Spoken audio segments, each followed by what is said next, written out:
This is Entrepreneurs Get Visible, the podcast for people who want more impact, influence, and income.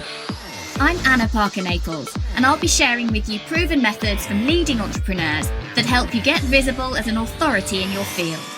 Because anything's possible when you get visible.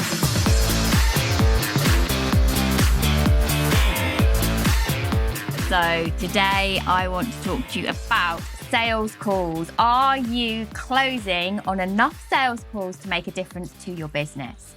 Now, the reason I want to talk about this is that if you don't learn this skill, if you don't refine this skill, you're always going to feel as though you're not quite getting ahead in your business. And once you learn how to sell on a call with the actual person there, you're going to learn the skills that you need to sell on a webinar, to sell on a podcast potentially, to sell in your copy. But it all starts with understanding the mechanics of what takes a person to a point of sale. The more calls that you can get on with, the more conversations you have, the better you are going to get at this. Now, first of all, you need to make sure that you are actually being clear with people that you want to invite them to a call, that you have this process. And we've been testing recently the difference between getting someone on a call on Zoom versus getting someone on a call actually on the phone. And it's been an interesting split, actually. So historically, I'd always done my calls on Zoom because I felt that I could build better rapport if I was watching someone on video and we could see each other face to face. However, what we've been finding is that I'm not listening quite as hard because there are distractions. The potential client isn't listening quite as well and isn't as present and focused because people are worrying about what they look like, what's in their background and all of that stuff. Whereas when it becomes audio only, suddenly we're switching on our hypersenses. And this is really important for your part of the sales call. Your part of the sales call is to lead it. Okay, so you want to make sure from the offset that you are taking control of this situation. You are owning the space, as it were. You do want to build rapport, you do want to open it nicely, but you don't want to linger there. You want to make sure that this call that you're having with a potential client, you're getting down to business pretty much straight away.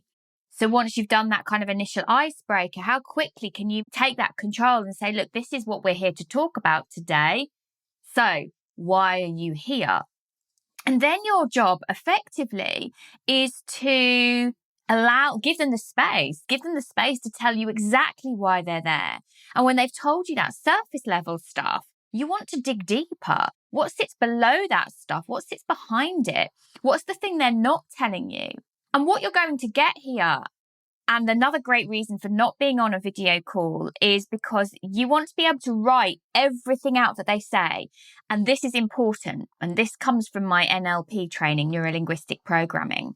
You want to write out the phrases and words that they are actually using, not your interpretation of them. And the reason that you do that is it's giving you a whole bank of words, phrases, descriptions, the real pain that they feel they're in, the way it shows up in their life and not what you imagine it to be. And over time, the more calls you do, the more of these banks of phrases for how these problems, and a lot of them will be common from one client to the next, you're going to get this whole wealth of material that you can then put into your sales pages, into your emails, into your social media posts, and into your ads. It is absolute gold dust to write down and record. And that writing down what someone actually says means that you are actively listening as opposed to wanting to jump in to be the next person to speak. I think we do have to watch that. And I think particularly when we get to a stage where we are accomplished in our work, we do know there's some of the solutions that could easily fix somebody else's problem. But that's not really what your sales call is all about. Your sales call isn't about fixing that problem. It's about identifying what exactly that problem is and what level of support that individual is needing. What's the pain, almost deepening that pain, if you like, for them. So once they're unraveling what's going on for them, why they're on the call with you, what it is that's challenging them in their business, you want to get a grip on, well, how's that affecting other areas of your life? How's that affecting your confidence? How's that affecting whether you show up and get visible on social media? How's that affecting how you engage your audience? And beyond that, how is this affecting your relationships? How is this affecting your finances?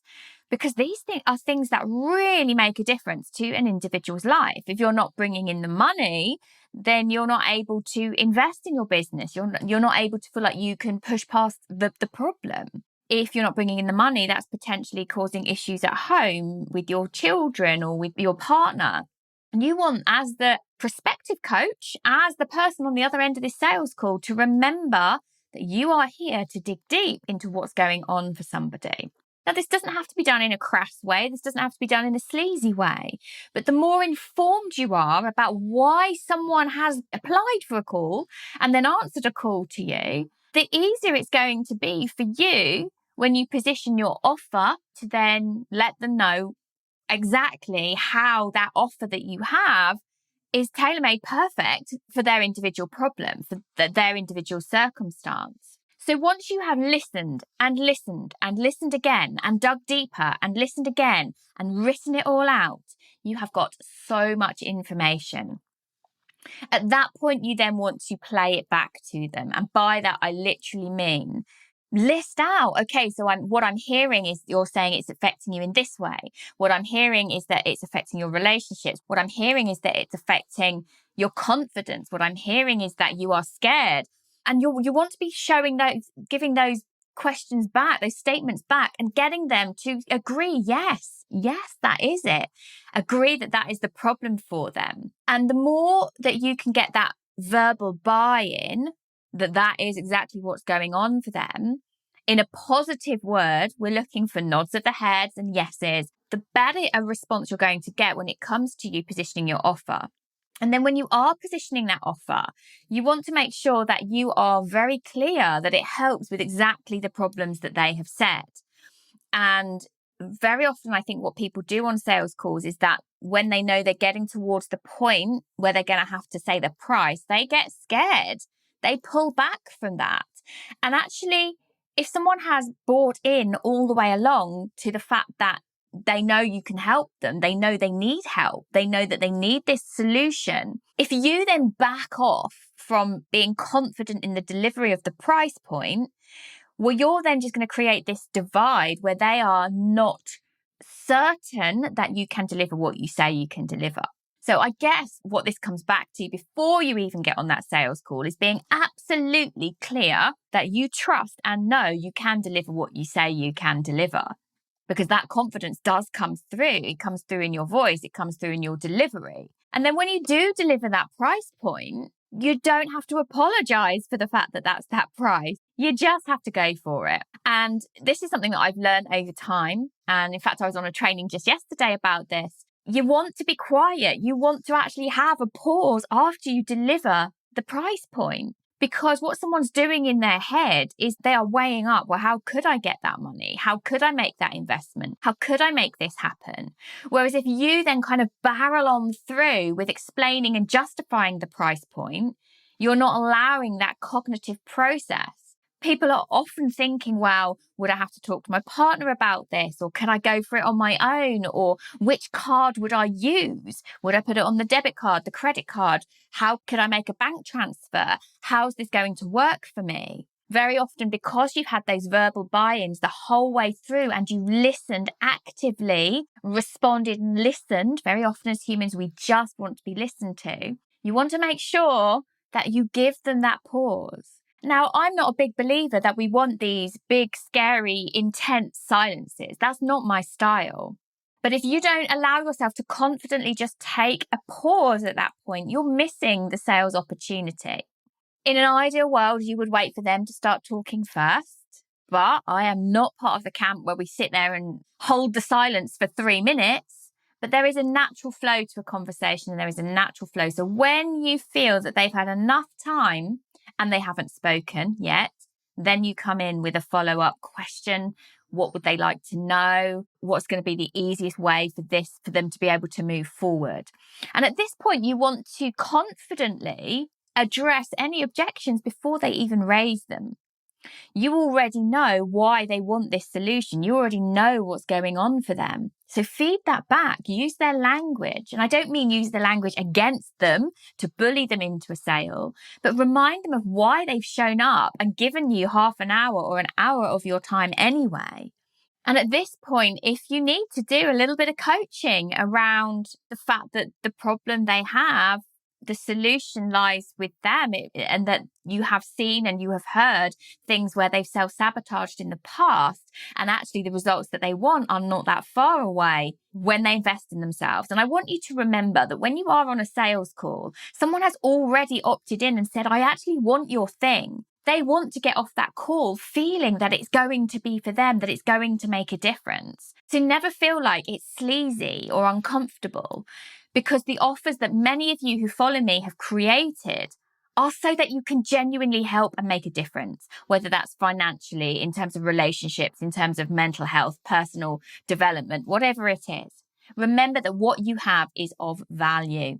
And you need to have that certainty and that clarity before you get on the call and all the way along through the process. Now, you also need to be really clear before you get on that call exactly how you're going to bring someone to close that deal. Potentially, are you going to take the money on that call? Are you going to get that first buy-in, that first deposit? Are you doing it straight through Stripe? Can you do that on your screen rather than theirs? Are you going to take their credit card details? You need to be confident and clear in the method at the end of the call for actually making them a paying customer. So make sure you've got all of that before you go. And this is just one of the many things that we talk about in my new VIP immersive system, my VIP one-to-one training work, strategy work and subconscious work, to get you absolutely clear on what you're delivering and why it makes a difference, and bringing clients to that point where they are not only wanting to work with you, but eager to work with you. So I hope that this has helped. I hope it's helped you think about how you can improve your sales call, potentially moving them from Zoom to being on a phone. It is worth testing. And just make sure that you are fully present, listening to their language and engaging in a conversation that is an active listening experience. And chiefly, don't shy away. Don't shy away from delivering the offer and the price point, because you know you can make a difference. So if you'd like to find out a bit more about my one-to-one VIP immersive experience, you can go to annapn.co/VIP in capitals immersive, which you will be able to find wherever you have listened to this today. Thank you for listening to Entrepreneurs Get Visible. To get your free checklist on how to raise your profile and to find out about our community, go to annaparkernaples.co.uk/get visible.